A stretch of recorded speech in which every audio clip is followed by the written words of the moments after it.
خوبصورت ہی اسلام کے اندر ہے۔ آج عزیزان ملت اسلامیہ رمضان المبارک کا مبارک مہینہ آئے، 11ویں شریف کا مہینہ آنے والا ہے۔ کتنے امیر اپنے گھروں کے اندر لنگر کریں گے، کئی گھروں سے بریانی بنے گی، لیکن عالم یہ ہوتا ہے غریبوں کو ذلیل بنا کر کے لنگر کھلایا جاتا ہے۔ سیٹھ صاحب کرسی پہ بیٹھے ہوتے ہیں، جسے چاہتے ہیں دھکا دے کے ہٹا دیا جاتا ہے۔ خدا کا واسطہ بھلے لنگر کرنا یا نہ کرنا، لیکن کسی کو دکھ نہ دینا، کسی کو تکلیف نہ دینا، کسی کی عزت نفس کو مجروح نہ کرنا۔ ہر غریب کی اپنی عزت ہوتی ہے، اگر کھلا سکو تو عزت سے 2 لقمے کھلا دینا، ورنہ ایسے مرغ مسلم کا کیا فائدہ جو کسی کو ذلیل کر کے کھلایا جائے۔ اللہ اکبر، یار کبھی غریبوں کو بھی عزتیں دے کے دیکھا کرو، اللہ تم کو کتنا سکون دیا کرتا ہے۔ لوگ یہ چاہتے ہیں اسلام کی برائی کریں گے، اسلام کے اندر برائی ہے ہی نہیں جو تم تلاش کرتے ہو۔ تم کہتے ہو اسلام نے آتنک پھیلایا ہے، ہم کہتے ہیں اسلام وہ مذہب ہے جس نے پہلے ہوئے آتنک کو آ کر کے دکھایا ہے۔ اگر اسلام نہ ہوتا تو بیٹی نہ ہوتی، اسلام نہ ہوتا تو ماں نہ ہوتی، اسلام نہ ہوتا تو رشتے نہ ہوتے، اسلام نہ ہوتا محبت نہ ہوتی، اسلام نہ ہوتا درد نہ ہوتا۔ خدا کی قسم، وہ جو نہ تھے تو کچھ نہ تھا، وہ جو نہ ہو تو کچھ نہ ہو۔ جان ہے وہ جہان کی، جان ہے دو جہان۔ یہ مذہب ہے اسلام، سمجھو اسلام کو اور اپنے اندر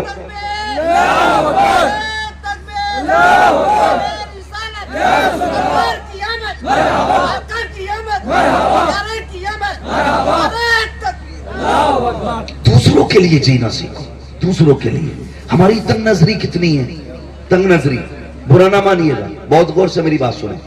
ہم نے اکثر یہ دیکھا آج بیماری عام ہے، بیماری عام ہے، اتنی بیماری بڑھتی جا رہی ہے، ہر گھر میں 1-2 لوگ بیمار ہیں اس وقت۔ اللہ تعالیٰ اس مہلک مرض سے مصطفیٰ کی امت کی حفاظت فرمائے۔ بھائی یہ حالات ہے بیماری کے، اور تنگ نظری دیکھیے ہم کتنے چھوٹے۔ لوگ کہتے ہیں میں نے 11ویں شریف پہ 11 پتیلے بنائے تھے، 11 پتیلے 11ویں پہ بنائے، 12 پتیلے 12ویں پہ بنائے، 6 پتیلے 6ٹی پہ بنائے، لیکن اگر اندر جا کے دیکھو نا تو کچھ نہیں ہے۔ پتہ چلتا ہے ابھی 4 دن پہلے بہن آئی تھی دروازے پہ، کہا بیٹے کا بلڈ کم پڑ گیا ہے، خون کی ضرورت ہے۔ سگے بھائی نے 1000 بیماریاں بتا کے نا واپس کر دیا تھا۔ اتنی تنگ نظری ہمارے اندر۔ بھتیجے بھائی ہاسپٹل میں پڑے، علاج کے لیے پیسے نہیں، اور ہم 11 پتیلوں پہ موج کر رہے ہیں۔ اللہ توفیق دینا 11 پتیلوں کا پیسہ اٹھا کے غریب بھانجے کو دے دے، غریب بھتیجے کو دے دے 11 پتیلوں کا اٹھا کے، کہتے جا اس بار بغداد والے کا لنگر میں تجھے دے رہا ہوں۔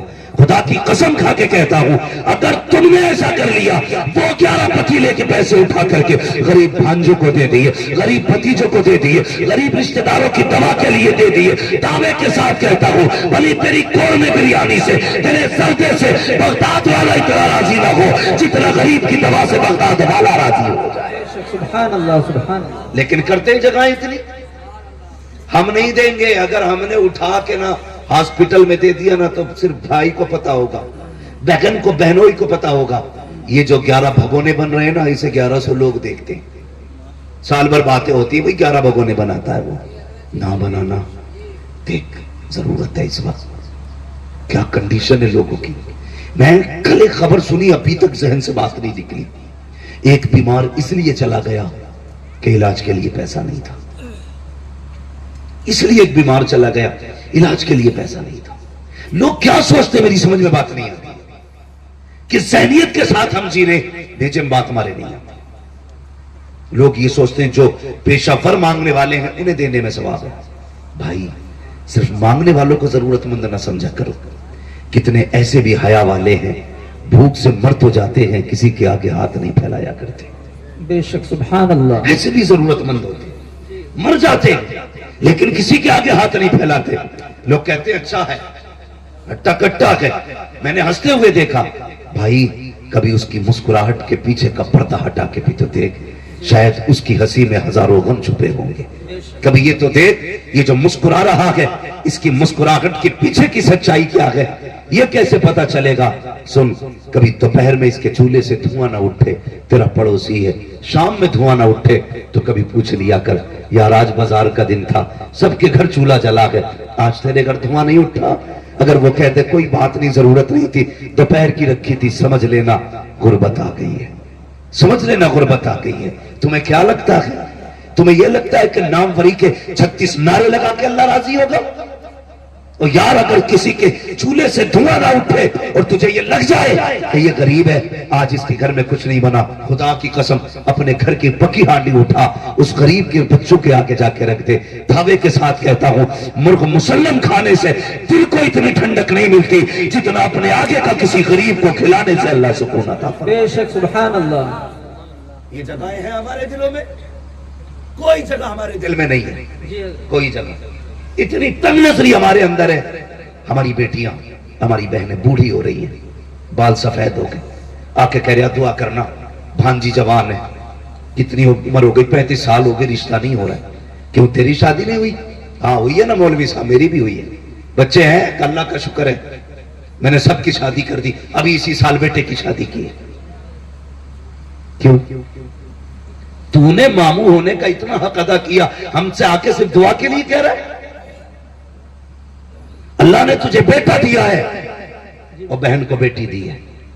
بہن غریب ہے، بہن کی بیٹی میں کمی نہیں ہے، کمی صرف اتنی ہے کہ تمہارا بہنوئی کسی داماد کو 5 لاکھ میں خرید نہیں سکتا. اتنا عیب ہے لڑکی کے اندر کہ اس کا باپ 10 لاکھ کیش نہیں دے سکتا، اس لیے شادی نہیں ہو رہی ہے بچی کی. اور تم آ کے کہتے دعا کرنا، اور بھائی کبھی دل میں جگہ لے، اللہ نے تجھے بیٹے دیے تھے، بہن کو بیٹی دی تھی، 4 لوگوں کو عزت سے چپ چاپ لے کے جاتا، بہن کے دروازے پہ جا کے کہتا بہن پریشان کیوں ہے، بیٹی کے رشتے کے لیے پریشان ہے، میرا بیٹا تیرا بیٹا ہے، میں عزت سے اپنی بیٹی کا نکاح میرے بیٹے کے ساتھ کر دے. جا اسے عزت سے خاموشی سے چند جوڑوں کے ساتھ، چند کپڑوں کے ساتھ اپنے گھر میں لے کے آ.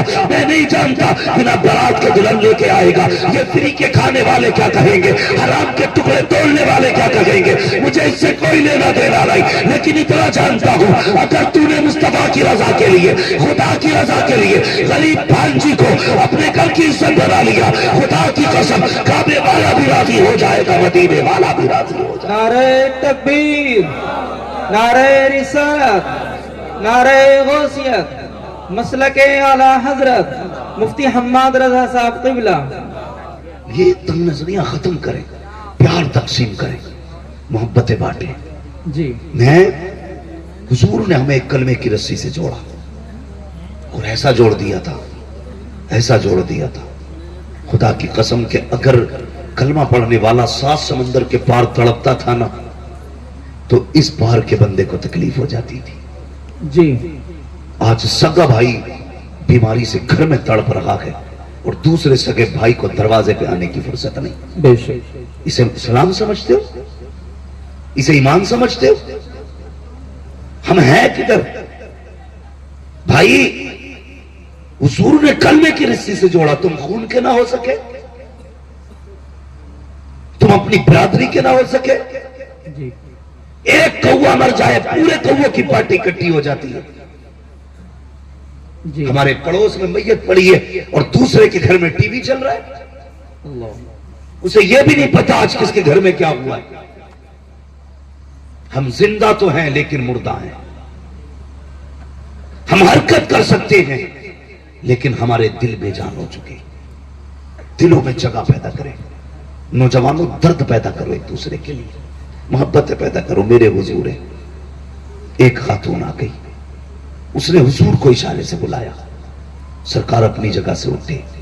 عرب کی گرمی، دھوپ سختی کی تھی، شدت کی دھوپ تھی. حضور چلے گئے اور اس سے باتیں کرنے لگے. کافی دیر تک وہ حضور سے باتیں کرتی رہی، کافی دیر تک. پھر جب وہ خاتون چلی گئی، صحابہ کہنے لگے یا رسول اللہ اتنی گرمی میں آپ کھڑے تھے اور ایسی عورت سے باتیں کر رہے تھے جسے سارے لوگ پاگل کہتے. حضور مسکرا دیے، کہنے لگے تو کیا ہوا؟ کہنے لگے یا رسول اللہ آپ پاگل اور اس سے باتیں کر رہے. فرمانے لگے پھر کیا ہوا؟ کہ حضور اسے تو کوئی شہر میں منہ نہیں لگاتا، میرے نبی کے جملے کیا تھے؟ فرمایا جسے کوئی منہ نہیں لگاتا اسے محمد رسول اللہ منہ لگایا گیا، بے شک، سبحان اللہ سبحان اللہ، جس کا کوئی دکھ سننے تیار نہیں اس کا میں دکھ سننے کے لیے تیار ہوں۔ آج کتنا دکھ سنتے ہیں ہم اپنوں کا، اگر کوئی کہ یار بھائی میری بات سن لے، ارے یار بند کر تیری سیتا میتا اپنے پاس رکھ، جی کدھر جا رہے ہیں؟ ہمیشہ یوسف بھائی نے ایک بات کہی تھی، ہمیشہ جیتنا جیت نہیں ہوتی ہے، کبھی ہارنا بھی جیتنا ہوا کرتا ہے۔ بے شک بے شک، ہمیشہ اپنوں سے آگے نکلنا جیت نہیں، کبھی اپنوں کو آگے نکال دینا بھی جیت ہوتا ہے، مگر یہ جگہیں نہیں ہے ہمارے دل میں۔ ہم تو مکان بھی اس لیے اونچا کرتے ہیں تاکہ پڑوسی کا مکان میرے مکان سے اونچا نہ رہے، جی یہ نیت ہے ہماری۔ جوانوں، زندگی 25 30 60 70 بس، بہت کم لوگ ہیں جو 70 کی لائن پار کر رہے ہیں۔ ایک دن تو اور میں بھی کسی جنازے پہ لیٹے ہوں گے، بے شک، لوگ تیرے میرے جنازے کا مسجد سے اعلان کریں گے، آج فلاں نہیں رہا، آج فلاں نہیں رہا، اس کا جنازہ اتنے وقت ہونا ہے، کیا کر لینا ہے؟ پھر لوٹ کے آ سکتا کوئی جنازے سے اٹھ کے؟ نہیں، کوئی قبر سے آئے گا؟ نہیں نا۔ جس دن آپ کے بندوں گئی سارا معاملہ ختم ہو جائے گا۔ خدا را جگہ پیدا کرو دلوں میں، اپنوں کے لیے جیتے ہو، کبھی دوسروں کے لیے جیا کرو، دوسروں کے لیے۔ آج ہم مکان اس لیے اونچے کر رہے ہیں کہ میرے مکان اس کے مکان سے عالیشان ہو جائے، اس لیے ٹیلس لگا رہا ہے سامنے والے کے منہ پہ کہ اس کا مکان میرے مکان سے اچھا لگے، اور پڑوسی کو بلا کے کہتا دیکھ بھائی کوئی کمی تو نہیں رہ گئی۔ خدا را وہ کہا تھا کسی نے کتنے کم ظرف ہیں یہ اونچے مکانوں والے، واہ، ہم غریبوں کا تو سورج بھی چھپا لیتے ہیں۔ بھائی کبھی حویلی بھی اس لیے اونچی نہ کرنا کہ پڑوسی مجھ سے اعلیٰ نہ جا سکے، کبھی پڑوسی کی رضا کے لیے مکان نہ بنا۔